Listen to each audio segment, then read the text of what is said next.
21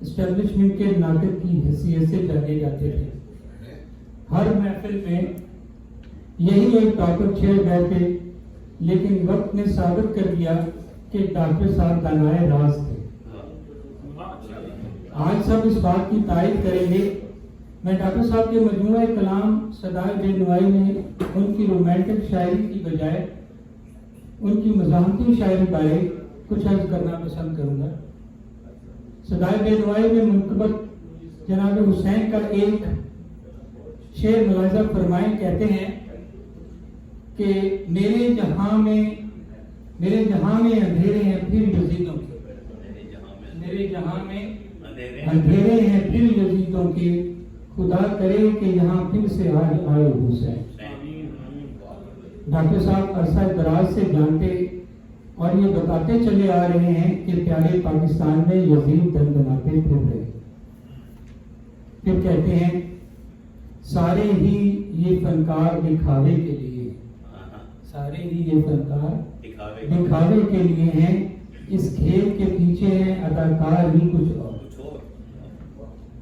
آپ دیکھیں کیسے خوبصورت انداز میں ملکی زبوں حالی کے پیچھے اصل ہدایت کاروں بارے رہنمائی فرما دی اور اقتدار عالیہ کا نقشہ کھینچ کر رکھ دیا. ڈاکٹر صاحب کے ہمدم دیرینہ فراز کہتے ہیں کہ ستم تو یہ ہے کہ عہد ستم کے جاتے ہی، ستم تو یہ ہے کہ عہد ستم کے جاتے ہی تمام خلق میری ہم نوا نکلتی. ہرچند کہ میری پسندیدہ ترین شاعرہ پروین شاکر نے بھی یہ بات زیادہ بہتر شاعرانہ ٹھہرائی میں کہی ہے. کہتی ہیں کہ بستی میں جتنے آگ گزیتا تھے سب کے سب، بستی میں جتنے آگ گزیتا تھے سب کے سب، دریا کا رخ بدلتے ہی تیراک ہو گئے. بہت شکریہ. ان کے میرے اور ہم سب کے سیدی ناصر علی سید نے بھی کچھ ایسی ہی بات کی ہے کہ اب تو ہر شخص نے چہرے پہ لہو پہنا ہے، اب تو ہر شخص نے چہرے پہ لہو پہنا ہے، کون مقتل میں تھا اس خاک بشر سے پہلے. تو ان کو بتا دوں کہ وہ ڈاکٹر شفیع صاحب ہی تھے جو یہ سب بانگے درست کیا کرتے تھے اور تب ہمیں عجیب لگتا تھا. اب ہمیں اپنے آپ پر غصہ آتا ہے اور ڈاکٹر شفیع پر پیار. بلکہ مجھے تو ایک فلم کا ٹائٹل یاد آ گیا کہ مان گئے اس کا. بہت شکریہ.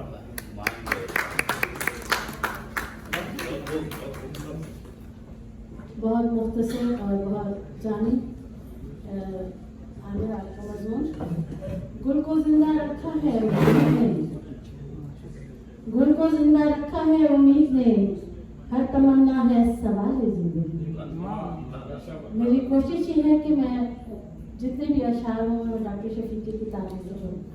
ہماری نیو یارک اور نیو جرسی کی ادبی تاریخ بہت طویل ہے اور اس میں کچھ لوگ جو ہیں وہ مسلسل اپنی محنت اور اپنی لگن سے کام کرتے چلے آ رہے ہیں اور کاروان فکر و فن کے روح رواں اور وکیل انصاری صاحب جنہوں نے بے تحاشا مشاعرے اور ادبی کانفرنسز اور ادبی تقریبات کا انعقاد کیا اور وہ اب بھی مسلسل ان تقریبات کا انعقاد کر رہے ہیں. آپ کی درخواست ہے اپنے خیالات کا اظہار. بہت شکریہ زبان یاسمین.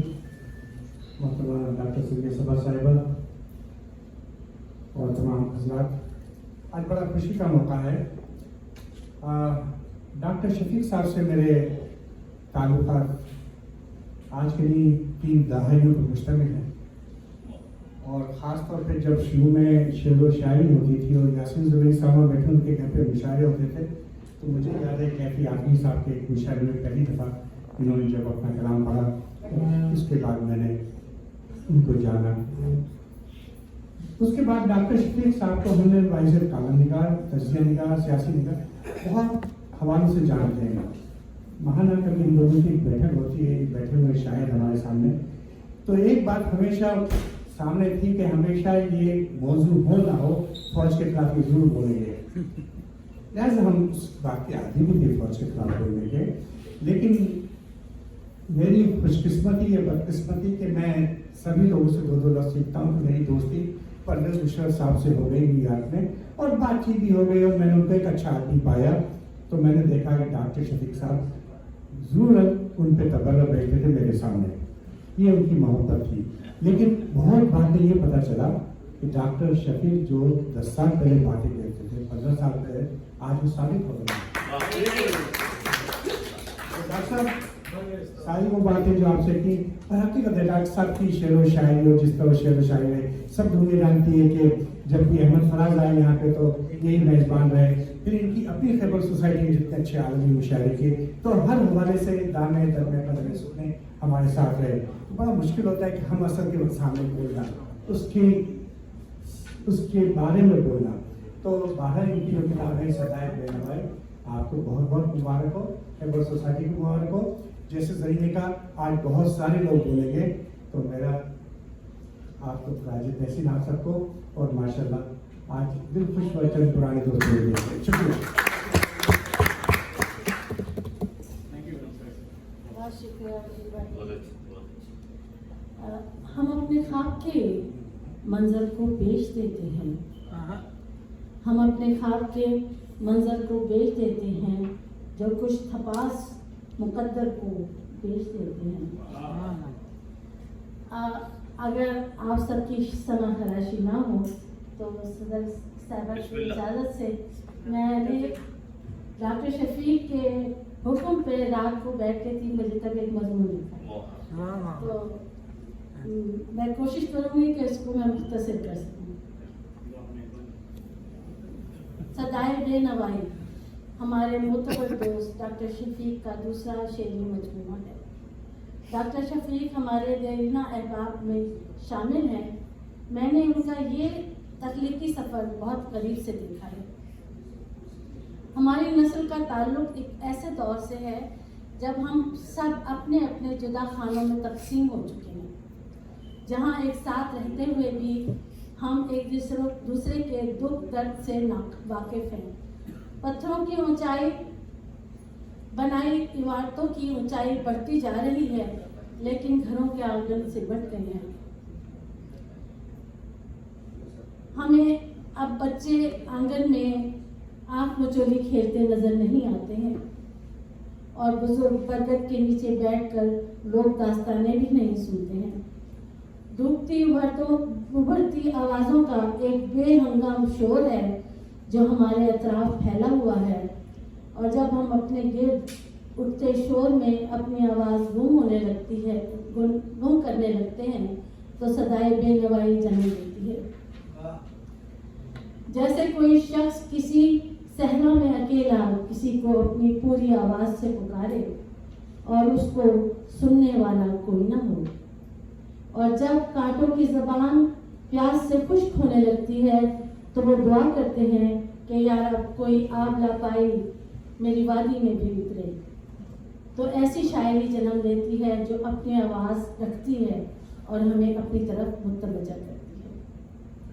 کل رات میں نے ایک شعر کہا ڈاکٹر شفیق کی کتاب کے لیے, اور اس کے بعد ایک اور شعر کہا اور پوری غزل میں, لیکن میں صرف 2 اشعار سے شیئر کروں گی کہ گھر سے باہر چوک میں تھا اتنی آوازوں کا شور, گھر سے باہر چوک میں تھا اتنی آوازوں کا شور, دل کے آنگن میں صدائے بے نوائی رہ گئی, دل کے آنگن میں صدائے بے نوائی رہ گئی, اور آج پھر قاضی کے لب پر مہر خاموشی رہی, آج پھر قاضی کے لب پہ مہر خاموشی رہی, آج پھر پنجرے سے پنچھی کی رہائی. افلاطون کے خیال میں شاعری ایک الہام ہے, اور الہام کی صورت شاعر کے ذہن پر اترتی ہے, وارد ہوتی ہے. یہ ایک مقدس قسم کی دیوانگی ہے جو شاعر کے ذہن میں پر نازل ہوتی ہے. شاعر صرف اپنی زبان میں اسے بیان کرنے کی کوشش کرتا ہے. ادب پارے کی ایک بڑی خوبی یہ ہے کہ وہ قاری کے اندر احساس کا ایسا تمویل پیدا کر دیتا ہے جو اسے جذباتی تجربے کی بلندیوں کی طرف لے جاتا ہے. اسی لیے ہم ایسی شاعری کو